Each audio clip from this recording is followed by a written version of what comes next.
Hi అండి, welcome back to our channel Haryana పిల్ల. ఈరోజు ఒక హెల్తీ దోశనైతే చూపించబోతున్నాను. అదే ఓట్స్ స్ప్రౌట్స్ దోశ. ఎప్పుడు రెగ్యులర్గా చేసే దోశలు కాకుండా ఒక్కసారి ఇలా ట్రై చేయండి, సూపర్గా ఉంటాయి. అలాగే వెయిట్ లాస్ చేసే వారికి కూడా ఈ దోశలు చాలా మంచిది. ఎలా చేయాలో చూసేయండి.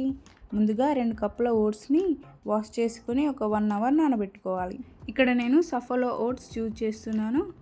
మీకు ఏది అవైలబుల్గా ఉంటే అవి యూజ్ చేసుకోవచ్చు.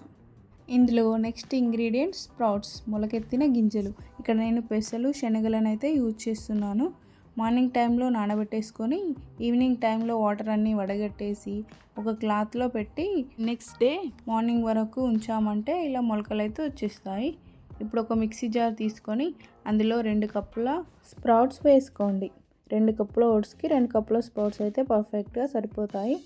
ఇక్కడ మనం ఓట్స్ నానబెట్టుకున్నాం కదా, అవి కూడా మిక్సీ జార్లో వేసుకోండి. ఇలా వాటర్తో సహా నానబెట్టుకున్న ఓట్స్ని మిక్సీ జార్లో వేసుకోవాలి. ఇప్పుడు ఇందులో రుచికి సరిపడా ఉప్పు, అలాగే కొంచెం జీలకర్ర కూడా వేసి అంతా కూడా మిక్స్ అయ్యేలాగా మెత్తగా మిక్సీ పట్టుకోండి. వాటర్ అయితే ఏమీ వేయనవసరం లేదు. ఓట్స్లో ఉన్న వాటర్తోనే మనకి బ్యాటర్ ఇలా దోశపిండి బ్యాటర్ కన్సిస్టెన్సీ వచ్చేస్తుంది. మీకు కావాలనుకుంటే కొన్ని అలా వాటర్ వేసుకొని ఇలా దోశపిండి బ్యాటర్ లాగానైతే చేసుకోవాలి. మరి పల్చగా ఉండదు, ఇలా ఉండాలి కన్సిస్టెన్సీ. ఇప్పుడు స్టవ్ ఆన్ చేసి ప్యాన్ పెట్టుకొని ప్యాన్ హీట్ అయిన తర్వాత మనము దోశ వేసుకోవాలి. మంటనైతే మీడియం టు హై ఫ్లేమ్లో పెట్టుకొని ఇలా గరిటెడు పిండిని తీసుకొని దోశనైతే వేసుకోండి.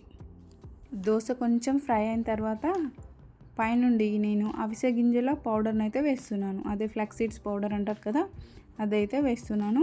ఇది పూర్తిగా ఆప్షనల్, మీ దగ్గర ఉంటే వేసుకోండి, లేకపోతే ఆనియన్, క్యారెట్ అది ఏమైనా వేసుకోవచ్చు. ఆయిల్ కానీ లేదా నెయ్యి కానీ వేసుకొని దోశని మంచిగా కాల్చుకోవాలి. దోశ మంచిగా కాలిన తర్వాత టర్న్ చేసుకొని ఇంకో సైడ్ కూడా మంచిగా బ్రౌన్ కలర్ వచ్చేంత వరకు ఫ్రై చేసుకుంటే మన ఓట్స్ స్ప్రౌట్స్ దోశ రెడీ అయిపోతుంది. ఓట్స్ దోశ చేసామంటే ప్యాన్కి అతుక్కుపోతుందని చాలామంది అంటుంటారు, కానీ ఇలా కనుక చేసామంటే చాలా టేస్టీగా వస్తుంది, చాలా హెల్తీ కూడా. ఒక్కసారి ఇలా ట్రై చేయండి, మళ్ళీ మళ్ళీ ఇలానే చేసుకొని తింటారు. అలాగే మిగతా దోశలు కూడా ప్రిపేర్ చేసుకోండి. ఇందులో మనం శనగలు, పెసలు వాడాం కదా, ఇవైతే చాలా హెల్తీ అండి.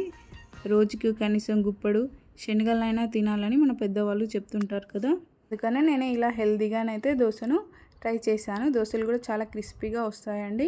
వీడియో నచ్చితే లైక్ చేయండి, షేర్ చేయండి, సబ్స్క్రైబ్ చేసుకోవడం మర్చిపోకండి. Thank you.